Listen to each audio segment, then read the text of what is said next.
the latest news, national issues, the political scene, and conversations with prominent personalities. All these firsthand at the forefront.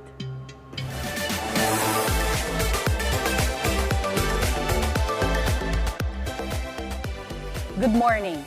I am Attorney Karen Jimeno. After nearly 6 years of being away from politics, former Congressman Bingbong Crisologo is making a comeback as representative of the 1st District of Quezon City. Bingbong says that his decision to run is prompted by the lack of projects and inaccessibility of incumbent Congressman Atty. Can former Congressman Bingbong Crisologo get back in the saddle of the 1st District of Quezon City? Joining us this morning live in the BNC studio is former Congressman Bingbong Crisologo. Good morning, Congressman Bingbong. Good morning, Attorney Karen. Thank you for having me here. Well, we'll start off with something light. So we'll be showing you photos in our LED screen and give us a brief description of the first things that come to your mind.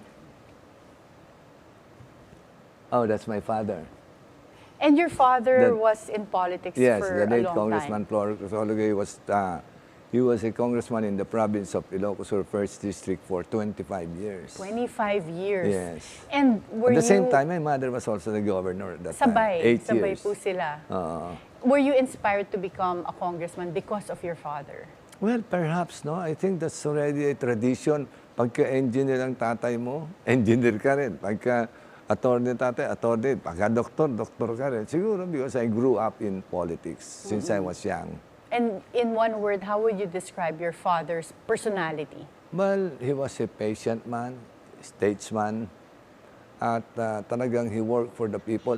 Alam mo, Attorney Karen, yung SSS, he is the main author. He's the father of the SSS law. Oo, kasi galit na galit ang mga tao noon when he filed the SS bill kasi 4 pesos lang ang sweldo, mababawasan pa. No, yung mga kumpanya naman may contribution rin, no? So binabatikos siya talaga ng mga periodista pero because he was strong in his bailiwick in the 1st District of Ilocos Sur, he did not mind. He pushed through the bill during the time of Ramon Magsaysay, President Ramon Magsaysay, and it passed through. And now, millions of people are benefiting from that SSS now, from the Social Security system. And your real name is Vincent. Who called you Bingbong? My father. Siya yun? Okay. Bakit Bingbong po? Siguro nung una, Bing lang, that's Bingbong. Parang katuwaan na siguro. Yeah. And do you feel that you were able to fill in his shoes because he was able to accomplish something as big as having that SSS law as his legacy? No, he was really accomplished. You know, he also filed a bill making the first university in Northern Luzon. It's called University of Northern Philippines. Nagkaroon ng university. Madami siyang nagawa. He was very close to the late President Ferdinand Marcos. So, sa experience niya, talaga, he was a war veteran. So, 25 years na nasa Congress siya. And let's look at the next picture. That's my mother. Is also deceased already, the late Governor Carmelin Crisologo. She was the governor for 8 years in our province in Ilocos Sur. Sabay po ba sila when your mother was governor at some point? Yes, sabay sila. What was it like growing up with parents that are both in politics? Well, usually is that I was unattended. They were in the province. I was studying here in Manila, in De La Salle University. So, well, they would come home every weekend and we would be together. Kaya lang, siyempre, they had their duties also as governor and as congressman. So, my father was most of the time here in Manila because he was a congressman. My mother was in the province. But then I went also to live in the province already. Would you say that you were a bit of a bad boy dahil wala kang mga bantay? Hindi naman. Hindi. Hindi naman. Siguro medyo talagang yun ang kinabukasan ko talaga. That's my destiny talaga. And are you the mother's favorite? You're the eldest? Yeah, I'm the eldest among the boys, yes. Were you the favorite of your mother? Hindi naman. pare-pareho naman ang tingin nila sa amin. Okay. Let's look at the next picture. That's Governor Chavit Singson. And he is your cousin, My right? first cousin. First cousin. His mother is the brother of my father, is the sister of my dad. Okay, his That's why mother his is a middle sister. name Okay. is also Crisologo. Okay. And are you close? Now, very. Even Very close before, now. before we got into a fight, before we were very close, then we separated, and then after that, we were close again. Now we are very close. Ano pong pinag-awayan nyo? Politics, business, usual. Ayan. And I know I'm Ilocano, so I know that there was a heritage or this history of long fight between the Crisologos and the Singsons. And in fact, there's a church where there was an assassination My in father the church. was... And that was your father who was my father assassinated. was killed inside the church. Yeah. I remember that because I visited that church. That history of fighting, kailan po na-resolve yun and how long did that last? Well, it lasted for around 4 years. Then I was imprisoned for a political crime. And after that, since I was in prison, nawala na yung laban doon. But it was a political feud that caused the assassination of your father. Well, I guess so. Of course, it was not proven, but the assassins were never apprehended. There were no suspects. Huh? I And guess so. Ang nagpapatay po sa father niyo, would you know if it's... did you ever find out? No, but of course we had inklings. Can you tell us? No more. No. Wala Okay. na. But- It's the past already. I've forgotten. I am forgiven. Whoever that may end. That's it. That's life. See, But I have accepted it already. the rest of your family feels the same. Yes. But this has something to do with the feud between the Singson family and the Crisologo family. Well, perhaps yes. Perhaps it has something to do with it. But as I said, everything is already in the past. We have turned the pages. Okay. Good to see that you've forgiven. Next picture. Oh, that's where I was in prison. That's the New Bilibid prisons in So can you Muntinlupa. tell us more about that? How did you end up in prison? Well, I was, they blamed me for the burning of the two barrios. I always say that in my testimony, although I was not there, but that was the only way that they could bring me out of the political scene in our province, no? Because at that time, I had money, I had guns, so the only way they could defeat me was sending me to prison. So And this was which period? from 1972 to 1980.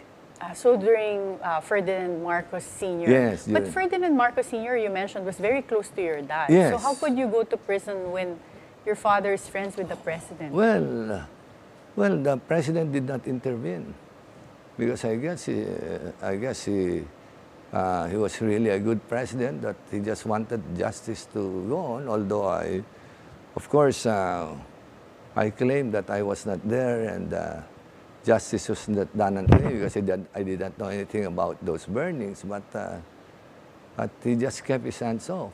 So, This but was in the end, burning after 8 of- years. Sorry, the burning of which... Ora East and Ora Centro in the town of Bantay.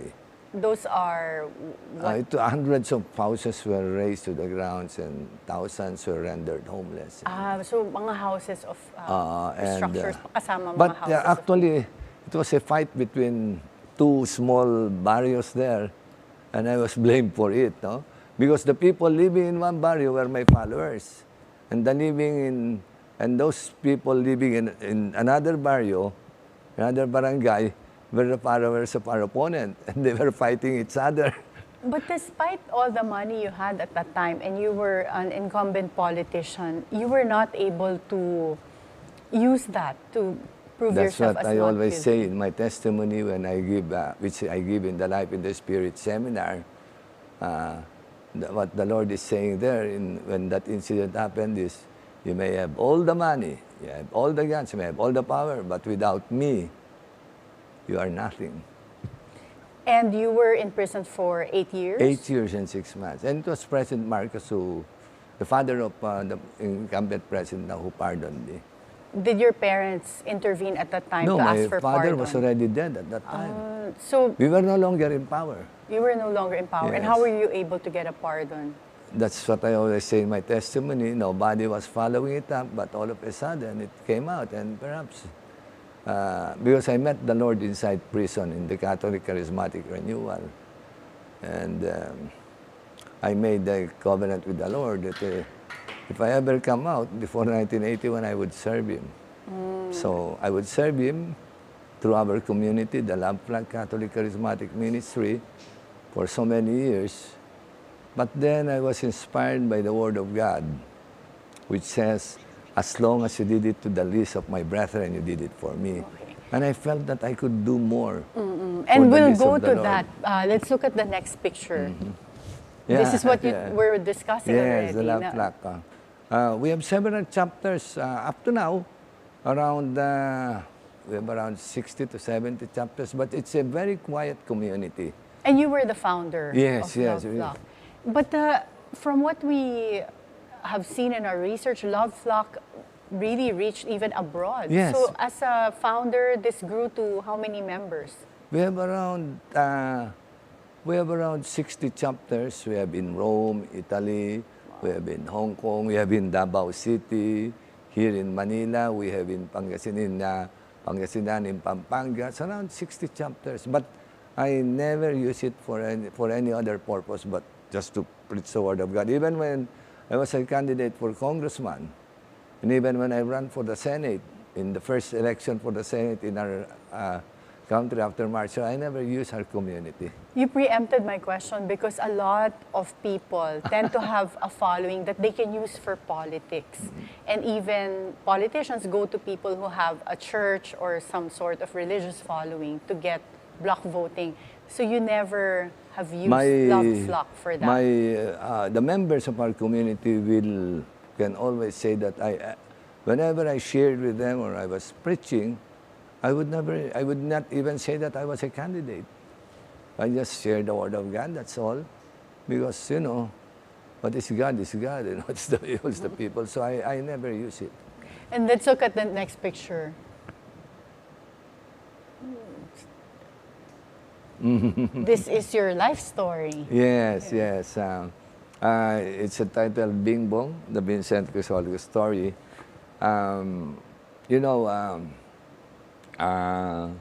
Rudy Fernandez was a good friend of mine when I was in prison.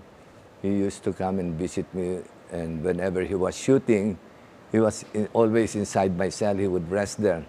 So we became good friends. And then when I came out, and the producers wanted to produce my movie, I said that it should be Rudy Fernandez who should make my role. Sabi ko kasi gusto ko yung kamukha ko eh. Joke lang. Was he able to do justice Oh, to yes. your role? And did the movie do justice to your Yes, story? he really studied my mannerisms when I smoke. He really studied. He would come at home and he would ask me some questions. He's a good actor and he studies his role very well. Mm-hmm. And you were part of producing this movie? No. No? No, I was not part of producing. Okay, we'll try to find this. I hope we can still find I this have available. some copies still. Sige, watch that. Okay, let's look at the next picture. Oh, that's my family. This is my son on the left side. That's Congressman Onyx. He was a councilor for 9 years and a congressman for 3 years. His wife is now a incumbent councilor in Quezon City. And this is my eldest, the second one. He's in the United States already. He's working somewhere there. I think IT is an IT there. My wife, Rita, and that's me. Ba't ako nakapadyama? I don't know where they got this. And this is my youngest. He's a lawyer now. And this is my second son. He's with the East West Bank and Executive Vice President there in the East West Bank. So out of the 4 boys, you have one that followed your footsteps into politics. Well, because I wanted him. He actually was working in a very luxurious work. He's a civil engineer, and he was designing buildings in the Far East. No? They would bring you they would go and see the land. He would design it. No? He's a civil engineer. No? Why did you convince him to enter Well, I politics? needed somebody to work for me because I was with the national government after 2 terms. I felt that it was very hard for me just to be alone because I would be very busy in Congress and the committee hearings, and I needed somebody to be in the city council so that together we could attend to the needs of our people in the 1st District of Quezon City. And among your children, did anyone also become religious like you? Well, they were all members of our singing ministry. Yung sa Love Flock. Sa Love Flock, yeah. Yes. But later on, they evolved already into their own field of work. Next picture. Quezon City. So you're originally from Ilocos Sur. Yes. How did you end up in Quezon City? Well, that's as I said, that's where I was staying since 1950. So, you know, Attorney Karen, in the first senatorial election, I ran for senator. After martial law, the first senatorial election, I ran for senator. What year was that? I lost. It was 1985, after martial law. And then I ran for Congress in the same district where I'm running now. I lost again. So pababa ng pababa. I ran for councilor. I won. Sabi And ko, at that time when you were running for Senate, were you in the party of Ferdinand Marcos Sr.? no, it was open to all. Independent. Yeah. It's independent. Yeah. So when I was campaigning for councilor, sabi ko, hindi pa ako mananalo dito. Kasi gusto kong maglingkod sa inyo. Magpapa-appoint na ako na tanod para makapaglingkod Sa Quezon na. City to. Yeah. But why Quezon City of all places in Because Metro that's Manila? where I live. That's where I Lumipat po kayo stay. Hindi, doon. 1950 pa ako dyan eh. Ah. So, I was only 3 years old. We were already there. Because you said nga your parents were in Ilocos and you were growing up I was here in staying Manila. there. I would only go home to the province for vacation. But at home you speak Ilocano. Yes. I Okay, speak with your Ilocano. parents. Yes. And now let's go to politics because now you're back in politics or you're going back to politics. You have been away from politics for 6 years. Yes. What is the most compelling reason of why you're now deciding to run again? Well, actually, Karen, I've not been away for 6 years because during the first 3 years, my son was the incumbent congressman. So, of course, I could not oppose him. In the next 3 years, when my son was running for re-election, I ran for Congress in another district. Yan. Now, the reason why I'm running is because of the call of the people. Sa totoo nga, ayoko na sana, no? Dahil mag-enjoy na lang, di ba? But, the people, Congressman, gusto namin sana, katulad doon, nakikita namin yung congressman namin, nakakausap namin, nakikipagdalamhati sa amin, nakikipagsaya sa amin, nakakapagtagal na nakipag-usap, papagtyagaan kami. Ito, may mga projects, wala kami makita, hindi namin nakikita. That was their call. So, at first, I resisted, but sabi ko, how could I say no to the people who have supported me for so many years, 18 years. 12 years as congressman and 6 years as councilor. They supported my son, 9 years as a councilor, 3 years as congressman, and my daughter-in-law, 6 years in the city council. How could I say no to them when they needed me? And Congressman Bingbong, you did serve for 12 years. You were even deputy majority leader for several times. Yes. What would you say were your biggest accomplishments when you were in Congress? Well, we were able to pass laws that would benefit the people. But most of all, in my district, sometimes the people in your district feels that they want more positive action which they can really see rather than laws, because laws they cannot see it, no? So, I made sure that akong nauna, Attorney Karen, na libreng palibing. So I made arrangements with DSWD that the funds of the congressman would go there. It would answer for the free funeral expenses. No? I made arrangements with funeral parlors. Then I made arrangements. Up to now, it's good that the administration, the local administration, continued that. No? Then up to now, that's going on now, the libreng palibing. Then I made arrangements with yung bigas na pinagbibilihan natin ng gamot, no? With the DSWD also. So that anyone who comes to me and asks for medicines, instead of giving them money or sending them DSWD, I would just look at the amount and I would write a letter to the Mercury Drugstore, yeah. I would write a letter to the Mercury Drugstore, to the accredited Mercury Drugstore, and they would give the medicines directly na. And they would charge it to the funds of the SWD. So those were the arrangements I made. Unfortunately, that was not continued anymore by the congressman after me. And you plan to bring those back? Yes, I plan to bring all of those back. And I have many things in mind. Like, for example, I wanted, even before before my term ended, but unfortunately I wasn't able to do it. You know, there's Attorney Karen, there's now a law which gives 100,000 to every person who reaches 100 years old. Mm-hmm. But I've received complaints that 100 years old, you'll either be paralyzed or just lying down. How could you, what would you use that 100,000 for? Pag-aawayan lang ng mga anak, di ba? So I planned that I would pass a bill na at 80, they will release 20,000, 80 years old to all 80 years old. At 85, if they reach 85, another 20,000. At 90, another 20,000. So parang mas pension type. At 95, at least, mapapakinabangan pa rin nila ng konti. Yeah. And so, Congressman Bingbong, you mentioned earlier that yung pagbalik niyo sa politics, it's because you've had people approaching you that hindi nila masyadong nararamdaman yung ordinaryong incumbent. tao, lalo yung ordinaryong tao. So right now, from a scale of 1 to 10, how would you rate the performance of the incumbent Mayor Arjo Atayde? But before you answer, yes, Congressman, sorry.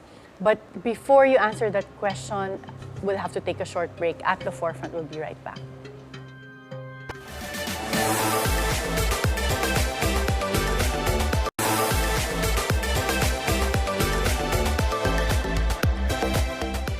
Welcome back at the Forefront. And Congressman Bingbong, we were asking you earlier, from a scale of 1 to 10, how would you rate the performance of incumbent congressman for the 1st District of Quezon City, Arjo Atayde?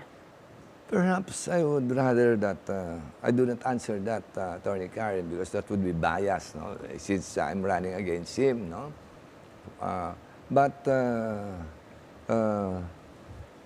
Let us perhaps ask the people. That's why these coming elections, let the people be the one to judge how they would rate the first term. But as far as I can recall, in my 3rd term, when I was not able to run, there was another congressman who took my place. When I ran against the incumbent congressman, I beat him because of non-performance. Who was this congressman? Congressman Boy Calalay. Non-performance and non-appearance. But he had a reason. He was sick for his 3-year term. Now, I do not know about the incumbent congressman now in our district, what his reason would be. What I heard was that may araw siya hindi nagpapakita kasi nagtatrabaho raw siya bilang artista para meron raw ipamimigay sa mga tao. That's what I heard, according to some people. But as I said, let the people judge him this coming elections, because that's why we have elections, so that the people can judge your performance for the next 3 years. Remember, Attorney Karen, I was re-elected for 4 terms as congressman and 3 terms as councilor. So if my performance was not good, I would not have been reelected. That's why I was telling you a while ago that the political battle in the 1st District of Quezon City where I'm running is between money and non-appearance versus experience and service. And which among those are you? Experience and service because of my 12 years as congressman and 6 years as councilor. Service because that's what the people miss whenever I go there. Karen, I go to all the wakes. During the 12 years that I was a congressman, all the wakes I went. Ordinary people. Sometimes even people who are not from my district but they are being doon ang burol sa amin, I go to them. I help them out. And Congressman Bingbong, you have been in politics for many years, including your father. So a lot Yes. of people will view you perhaps as the traditional type of politician. What do you bring differently this time when you come back? Well, I would not say that I would bring differently some things. I would say that I would continue the service that the people long for. Because that's the reason why I'm coming back. Because the people said that they missed my service. They want to see a congressman whom they can see, nakikita nila, nakakalabit nila, nakakausap nila, walang nangaharang sa kanila. Yun ang gusto nila makita. Because you might not believe it, Atty. Karen, I go down when I was a congressman without bodyguards. Are you saying that right now, Congressman Arjo Atayde is the opposite of that? Meaning, siya yung sinasabi ninyo na may nanghahawi. Wala akong sinasabi, no? At hindi nakikita. Wala Yun ba yun? Okay. Yun hindi nakikita, yes, kasi ang daming nagsasabi talaga. Everybody knows in our district, and I think he even admits it. No? And your son was also congressman for 3 years. 3 years. Yeah. Why not Onyx instead? Because Congressman Onyx was now appointed by President Marcos at the Philippine Reclamation Commission. Authority, yes. So Authority, you yeah. prefer that he stays, or does he prefers to stay in the Yes, Philippine I think Reclamation I Authority? would rather that he stay there because he can help the president a lot in that area. Because he's an engineer, a civil engineer. And over the years, a lot of things have changed. The traffic has gotten worse. Have you thought of any ideas how to address the traffic problem in Quezon City and the flooding problem? Is there flooding in your district? Well, first, the traffic. Well, I have proposed now and again, even with the incumbent president, when I talk with him, because I'm often invited to Malacanang, that we should have a type of, in Washington, there's a beltway where people who goes from one place to another place doesn't have to pass through Washington. They just go to the beltway and then go down where they want to go down. That will avoid traffic. For example, people from Bulacan wants to go to Makati. They have to pass the EDSA, but now it's good that we have this Skyway, no? Yes. But I would propose that even above EDSA, we put up a bypass there, upside down, so that if you come from Makati, you want to go to Quezon City, you don't have to pass the city of doon kina Center Jinggoy, no? San Juan, San Juan, you don't Ortigas, have to those are pass there. super traffic. Doon ka na sa But this is a taas. type of infrastructure. Yeah. I mean, kotse Yeah. pa rin ang gagamitin to get Oh, there. we will Yeah. have, right now, I think may mga train na tayong ginagawa, no? Yeah. But, yung traffic talaga, that's the way to avoid it, In other words, we have traffic because we have so many cars, but we have konti ang ating kalsada. Look at Hong Kong. even in places where the roads are narrow, may bypass sila, umaakyat, no, sa Hong Kong. And Congressman Bingbong, you mentioned that you get to talk to the president. You're often invited to Well, Malacanang. not so often, but often. When he won for elections in 2022, you supported him in his presidential bid as an Ilocano. Of course. The truth of the matter is when he was announcing that he was going to be a candidate, many were invited, but few arrived because at that time, Hindi pa siya leading Sarah in was the still circuit. running Yes. for president. And you know, Sarah's father was the president, so walang gustong lumantad sa kanya. So I convinced our people, may kasama kong politiko dito sa Kwan, mag-BBM na tayo. So we were there when he announced. And So you were one of the early supporters. yes. And then when here in Quezon City, we gave the biggest motorcade. Talagang ang dami sa motorcade. We were not allowed by the administration at that time, the local administration, we were not allowed to have a rally. We were not given a permit. So nagdesisyon na kami, sinabi namin kay President Bongbong, magkuhan na lang tayo. Motorcade na lang.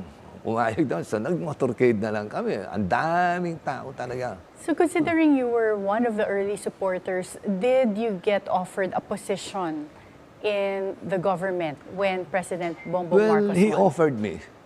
The truth of the matter is he offered me when he appointed my son. Sabi niya, ikaw naman, Manong Bingbong, anong kuhan mo? Sabi ko, boss, hayaan mo na lang ako. Sabi ko, okay na yung anak ko para kuhan, pero kung sakaling madesisyonan kung tatakbong congressman, taas mo na yung kamay ko. Okay yan. Sabi niya gano'n So naman. you would rather go for an Yeah, elected I position? would not be. I did not want to be appointed. And how would you rate the performance of President Bongbong Marcos so far? Well, I think he has a very good performance. Very good, because he does not quarrel with people who wants to quarrel with him, no? And he looks at the things that needs to be looked at. But can you see any actual delivery of projects or anything that's changed in the past 3 years? Well, for example, yung mga nasasalantay ng bagyo, pinupuntahan niya, tulungan niya. The president does not even have to go down, di ba? Pwede naman mga sekretary niya, but he goes down. And then he looks at the problems of mga babatas, agricultural problems, tinitignan niya. I think tinitignan niya mabuti yun kuha ng agriculture. That's why if I am able to come back in Congress, kasi nakita ko, Atty. Karen, sa Amerika, they have a student loan for student. Alam mo dito, ang dami natin mga kabataan na matatalino, they just don't have the means. So why can we not adopt a student loan also where they will pay? Yeah, perhaps that's something you can Yes, initiate that's in what I Congress. want to do, student loan. And not only Yeah. that, ang farmers, pinapautangan natin, di ba? Mayroong farmers cooperative, yung mga kailangan nila, binibigay natin, supply nilang yung kuha ng lupa, di ba? If we can make a loan for farmers, why can we not have some money to loan for businessmen who would like to, small businessmen who would like to do business so that supportahan natin. Alam nyo, Atty. Karen, in America and in other countries, they support Small their businesses. small- They also do that in Europe, in Singapore. That's why we should do that also. Because when small businessmen, middle class, even people, alam mo, daming masisipag sa Pilipino. They're so inventive. Kung masuportahan lang sila and they progress, our country will progress because they'll be paying taxes also. Well, See? we'll be interested to see what type of legislation you can come up Yes, that's with what I if you plan go to back do, to no? To Congress. make And you mentioned earlier that the president, hindi siya nangaaway dun sa mga gusto umaway. And you've seen recently that Vice President Sara has had a press conference again, saying things that might not reflect well on the president. What is your take on the approach of the president being non-confrontational because he hasn't really answered a lot of the allegations against him or statements against him. I would do the same thing. Why pick a quarrel? No, it's not for the good of the country. If I were him, that's what I would do. I just attend to the need of our countrymen, instead of wasting my time quarreling. And Congressman Bingbong, you're an Ilocano as well, and you know the family of the president very well. Your dad was close to Ferdinand Marcos Sr. Do you have insights as well as to the relationship between President Bongbong Marcos and his sister, Senator Amy Marcos? Well, I do not really have any insights to the relationship, but I believe that, as they say, blood is thicker than water. So do you think at least at the end of the day, they're still in good terms or will be in good terms? They will be in good terms. at the Will end of be. the day. So right now, you don't think that No, they are? They are in good terms. But siguro, what I read from it, is that Senator Amy wants to let the people know that she has a mind of her own. That she is not, she is there not because of his brother, but he is there because she deserves it. Because magaling naman si Amy, talagang magaling naman. So siguro that's the message he wants to impart na, oy, kaya kong mag-isa. Di ba?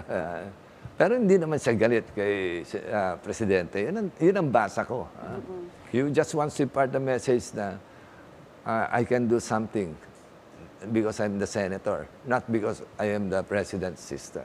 And for the 2025 elections, will you be running with the administration's party? Yeah. I was nominated. I was called by Malacanang and they nominated me the Filipino Partido Federal. Partido Federal ng Pilipinas. So that's my nomination. And over the years, you've seen how politics has changed. Yes. Do you believe in party loyalty or do you understand that here in the Philippines, walang party loyalty? Basically, it just changes over time, whoever the popular meron person rin siguro at least 20%, ganon. Pero usually, kung sino yung nasa power, doon sila pumupunta. Like in my case, hindi ako nakaupo. Yung yung congressman nakaupo ngayon, may mga kapitan, ang dami kong naitulong. Pero lumipat sila. So, you cannot blame them. And as I have always said to my constituents, pagka sinusumbong nila sa akin yan, talagang ganon. Kasi ang politika, parang basketball. Kung ayaw mo mabalya, huwag kang maglaro ng basketball. Kasi ang balyahan kasama sa basketball eh.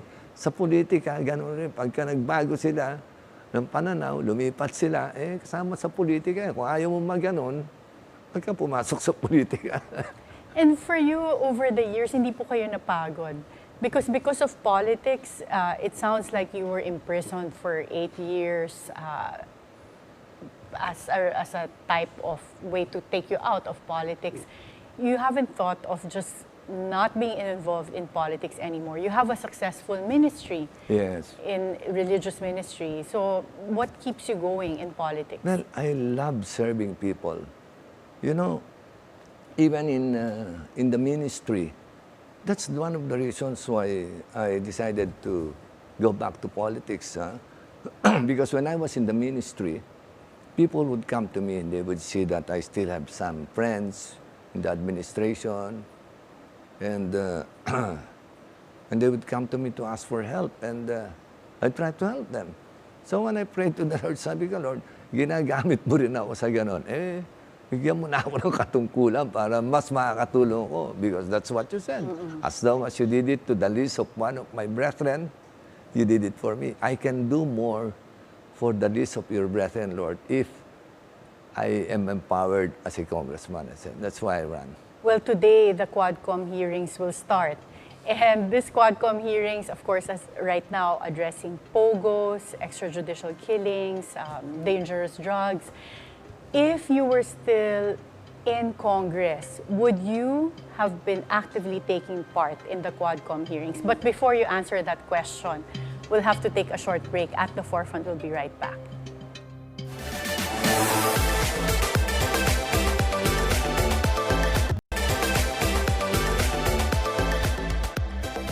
Welcome back at the Forefront.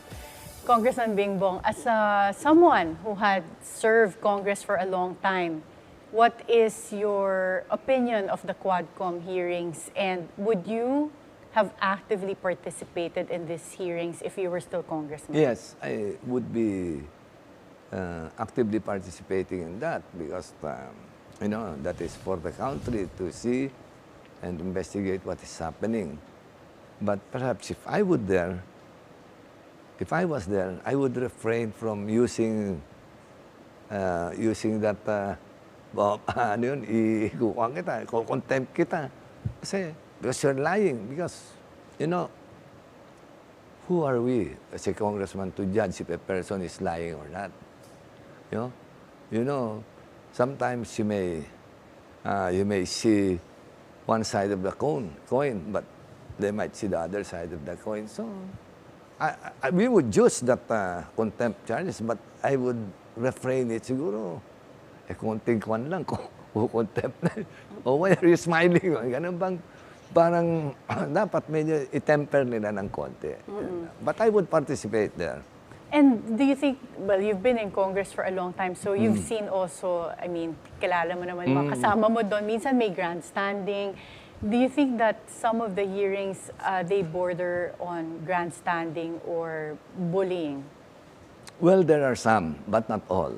There are some who are grandstanding, but not all. Yung mga nagagalit doon, grandstanding na. May mga nagtatanong naman ng maayos sa tanong eh. No? So ako, I would prefer to listen to yung maayos sa tanong kaysa yung pinapagalitan. Kasi the first place, hindi mo pwedeng pagalitan yung mga tao doon kasi they are only resource persons. They are not accused.